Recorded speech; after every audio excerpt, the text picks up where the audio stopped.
اسلام کہتا ہے مال جمع ہی نہ کرو، تو زکوٰۃ پھر کس چیز کے لیے تھی؟ فصل ہے، یعنی اتنا رقبہ، اتنا زمین ہے کاشتکاری میں، ذمہ داری میں، تو عشر ہے۔ اگر فصل نہ ہوتی تو عشر کس چیز کا ہوتا؟ اور دولت اتنی جمع ہو گئی ہے کہ اتنا سونا جمع ہو گیا ہے اور اتنی دولت جمع ہو گئی ہے تو اس میں زکوٰۃ ہے، وہ ہوتی ہی نہ تو زکوٰۃ کس چیز کی ہوتی؟ اور غلطی ہے تو استغفار ہے، خطا ہے تو توبہ ہے۔ اگر غلطی اور خطا نہ ہوتی تو توبہ کس چیز کا نام تھا؟ توبہ کو تو وجود ہی نہ ہوتا۔ پھر اللہ پاک جل شانہ ایسے بندے رکھتا کہ ایک وہ ہیں جنہوں نے غلطی نہیں کی، ایک وہ ہیں جنہوں نے غلطی کی ہے، پر پھر دو طبقات ہوتے، ایک وہ ہیں جنہوں نے غلطی نہیں کی اور ایک وہ ہیں جنہوں نے غلطی کی ہے، پھر دو ہی طبقے ہوتے، تیسرا طبقہ ہی نہ ہوتا نا۔ توبہ اور استغفار اس لیے ہے، توبہ اور استغفار اس لیے ہے کہ غلطی کرنے کے بعد واپسی، واپسی کا نام توبہ استغفار رکھا ہے اللہ نے۔ واپسی، غلطی ہو گئی تو خطا ہو گئی، پھسل گیا، اس کے بعد جب واپسی ہوئی اس کا نام توبہ رکھا، اس کا نام استغفار رکھا کہ دوست کے پاس آ گیا، پھسل گیا تھا، مچل گیا تھا، کبھی نظروں سے مچلا، کبھی جذبوں سے مچلا، کبھی دل سے مچلا، کبھی چاہتوں سے مچلا اور پھسلا، اور جب پھسلا تو خطا ہوئی، جب خطا ہوئی تو اس کے سامنے ایک دروازہ کھلا ہوا ہے توبہ کا، استغفار، ندامت کا، آنسوں کا، آہ کا، پچھتانے کا، توبہ کا، ندامت کا، آنسوں کا، آہ کا، پچھتاوے کا۔ یہ دروازہ کھلا ہوا ہے اور یہ اس وقت تک کھلا ہوا ہے جب تک سانسوں کے تانے بانے اور سانسوں کی لڑیاں باقی ہیں، اس وقت تک کھلا ہو اور اس وقت تک یہ کھلا رہے۔ میں اپنی بات کو پھر دہراتا ہوں، غور سے سمجھیے گا۔ کچھ مصیبتیں، کچھ تکلیفیں ایسی ہیں جو ہمارے ساتھ رہیں گی، انبیاء کے ساتھ رہیں۔ انبیاء گناہگار نہیں ہوتے، انبیاء بدکار نہیں ہوتے، انبیاء سیاہکار نہیں ہوتے، انبیاء معصوم ہوتے ہیں، انبیاء معصوم ہوتے ہیں، خطا سے معصوم ہوتے ہیں، غلطیوں سے پاک ہوتے ہیں۔ جو انسانوں کے ساتھ معاملہ ہے میں وہ عرض کر رہا ہوں اور غور سے سمجھیں۔ ایک وہ غلطی ہے، ایک وہ آزمائشیں ہیں جو میرے آپ کے ساتھ رہیں گی۔ مومن کے ساتھ کچھ آزمائشیں رہیں گی تاکہ اس دنیا میں دل نہ لگے، اور اگر اس کو 100% ہر جگہ سے پروٹوکول مل جائے، 100% نعمتیں مل جائیں، 100% یہ فری ہو جائے مال کے اعتبار سے، کبھی اولاد کے اعتبار سے، کبھی رزق کے اعتبار سے، کبھی صحت کے اعتبار سے، کبھی دنیا کے اعتبار سے، کبھی چیزوں کے اعتبار سے 100% فری ہو جائے، تو پھر اس کے ساتھ ایک معاملہ گڑبڑ ہو جاتا ہے۔ وہ یہ ہے کہ اصل بنانے والے کو بھول جاتا ہے اور مدینے والے کے نام کو فراموش کر بیٹھتا ہے۔ تو یہ چھوٹی چھوٹی تکلیفیں اس کے ساتھ رہتی ہیں تاکہ ہماری یاد دہانی میں رہے، کبھی بخار کے نام پہ، کبھی لا علاج بیماری کے نام پہ، کبھی ٹھوکر کے نام پہ، کبھی گھریلو طور پہ کوئی زندگی، کوئی جھٹکا، کوئی حادثہ، کوئی واقعہ، کوئی کمی۔ یہ اس لیے ہے کہ ہمارے ساتھ یہ چلتا رہے، ساتھ چلانے کے لیے ہے۔ کچھ مسائل ایسے ہوتے ہیں جن کا تعلق ہماری اپنی ذاتوں کے ساتھ ہے، وہ ہم نے اپنے خود اپنے لیے پیدا کیے ہوئے ہوتے ہیں۔ وہ ہے ہماری گناہ اور خطائیں، وہ نظروں کے گناہ ہیں، وہ جذبوں کے گناہ ہیں، وہ زبان کے گناہ ہیں، وہ خیالات کے گناہ ہیں، وہ ہماری قدموں کے گناہ ہیں، وہ ہمارے مال کی خیانت کے گناہ ہیں، یا ہماری تنہائیوں کے کوئی گناہ ہیں جو ہمارے ساتھ چلتے ہیں۔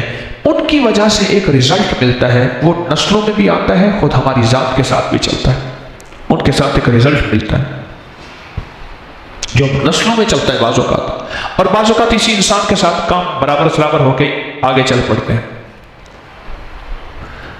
اس کے لیے استغفار ہے کہ خطا ہوئی ہے، تجھے پتہ نہیں کتنی بڑی ہوئی ہے، زبان سے میں نے ایک بندے کو زخم لگایا، پتہ نہیں کتنا بڑا لگایا، میرے مطابق تو بول ہو گیا، اس کا تو اندر چھلنی ہو گیا۔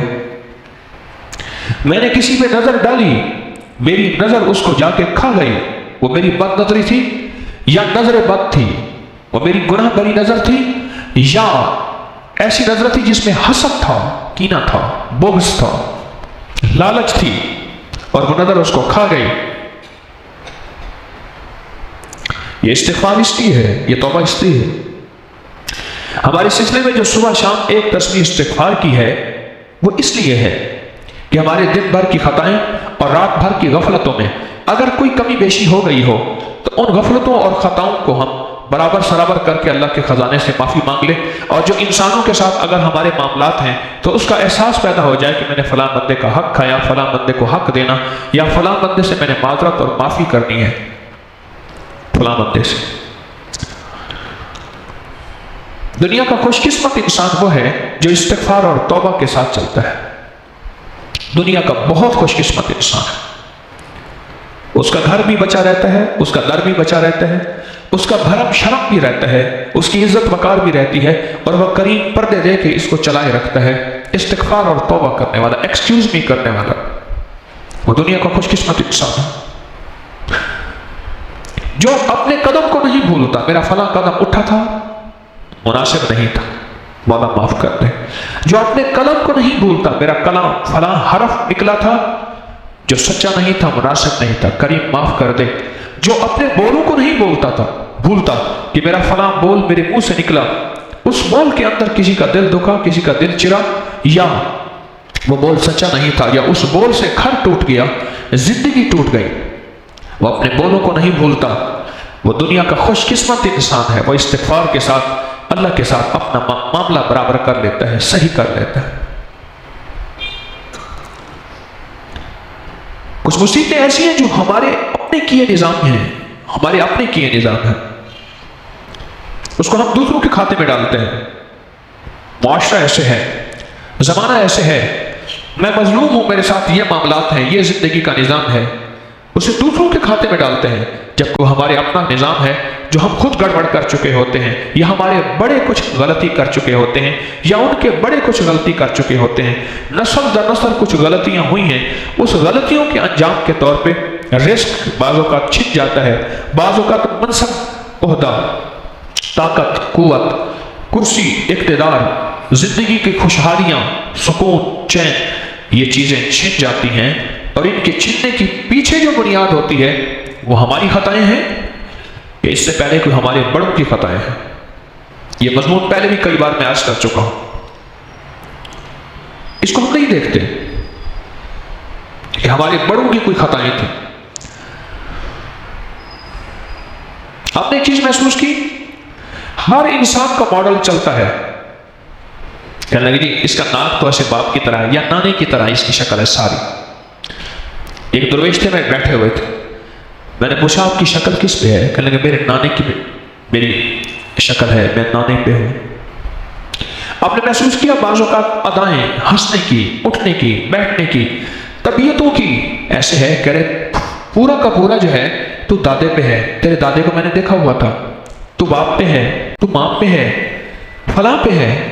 آپ ایک چیز محسوس کریں، یہ مورتیں، یہ ماڈل، یہ شکلیں، یہ چلتی ہیں، ادائیں چلتی ہیں، عادات چلتی ہیں، حتیٰ کہ بیماریاں بھی چلتی ہیں کہ جی ہمارے خاندانی کیسا ہی بیماری ہے۔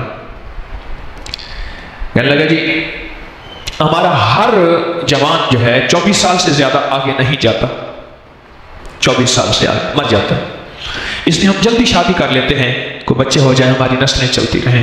وہ پیشنٹ مریض سامنے بیٹھا تھا، اس کی عمر 24 سال تھی، اور اس کو ہلکی پھلکی یہاں چبھن محسوس ہوتی تھی، تکلیف محسوس ہوتی تھی، لیکن وہ عین الیقین کہہ رہا تھا کہ میں مر جاؤں گا، اور اس کی ساتھ بیوی بیٹھی ہوئی تھی جس کی عمر 22 سال تھی، اور وہ بھی کہہ رہی تھی یہ مر جائے گا، اس کی ماں بیٹھی ہوئی تھی جو بوڑھی تھی، اور وہ بھی کہتی تھی یہ مر جائے گا، ان میں ہر بندہ یہ کہہ رہا تھا یہ مر جائے گا۔ کیوں؟ ہمارا خاندان 24 سال سے آگے نہیں جاتا۔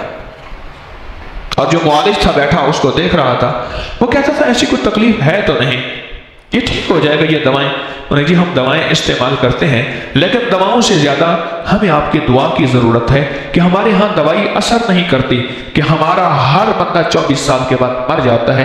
یہ ہماری نسل در نسل خاندان سے ترتیب چلی آ رہی، اور کچھ ہی عرصے کے بعد پتہ چلا کہ وہ خوبرو خوبصورت جوان مر گیا اور 2 بچے چھوڑ گیا، وہ مر گیا۔ بیماریاں چلتی ہیں، مزاج چلتے ہیں، طبیعتیں چلتی ہیں، نسل در نسل چلتی ہیں۔